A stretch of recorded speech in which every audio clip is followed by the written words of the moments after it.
We wanted active lighting, we wanted lighting that was alive. We had erupting volcanoes spewing fire, we had thunderstorms and flashing lightning, and all of that we were trying to do in real time on stage. So we needed a solution that was programmable, we needed something that we could dial in the moment, and we achieved all of that with Litepanels.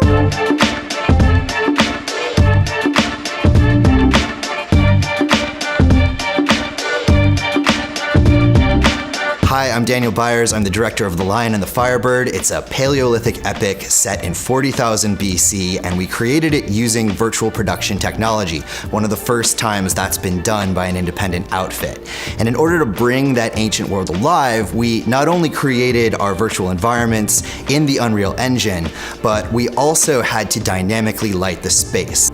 My name is Zachary Ludescher, and I was the director of photography of The Lion and the Firebird.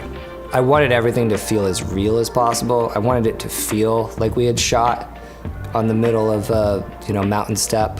I wanted it to feel like we had shot in the jungle. The Geminis are incredibly versatile, and they're also very fast. And so when there were moments when we had to light very dramatic scenes, and this film was full of them, we had deep reds, we had bright blues, we had scenes that were awash with color. And rather than having to hang gels, rather than having to take that extra time, we could use the programmable modes in the Geminis to dial all of that in right there in moments. This was my first time shooting on an LED volume, and the challenges were legion. We decided to go to virtual production for this film because it allows you to transport an audience to another world. It allows you to create any world you can imagine in the Unreal Engine. Shooting in a virtual environment provides all sorts of really exciting opportunities, and a lot of those have to do with the visuals that you can capture. It's also a jigsaw puzzle mentally. It's a geometry problem. Instead of moving around your equipment and shifting your line physically in space, you have to change everything around pointing the same direction at your back wall. It's very easy to get lost in space. When you're filming real people in a real space, it's easy to say, okay, I want to be just over their left shoulder, shooting our subject looking left or right.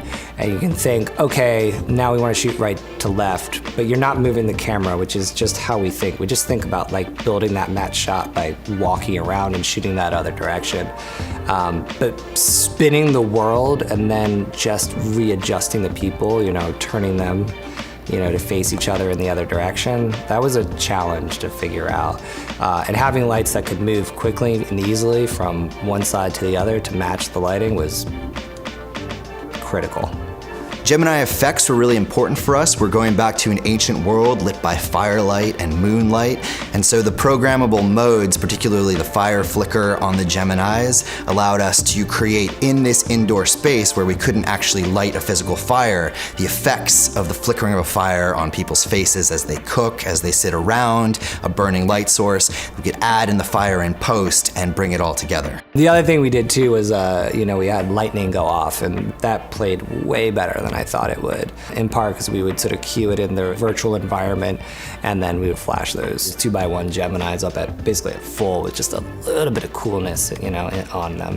But full up, and then, it just looked amazing. The Gemini's lightweight and small footprint allowed us to move them around easily, allowed us to suspend them in the grid up above, and allowed us to shift them quickly when we needed to, when we had to move fast in order to get our scenes. The lights are so easy to use. The beautiful sort of soft quality of the light that comes just right out of it is great.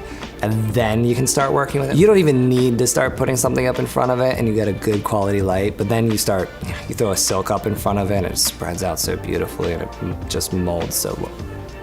It's a very sexy light.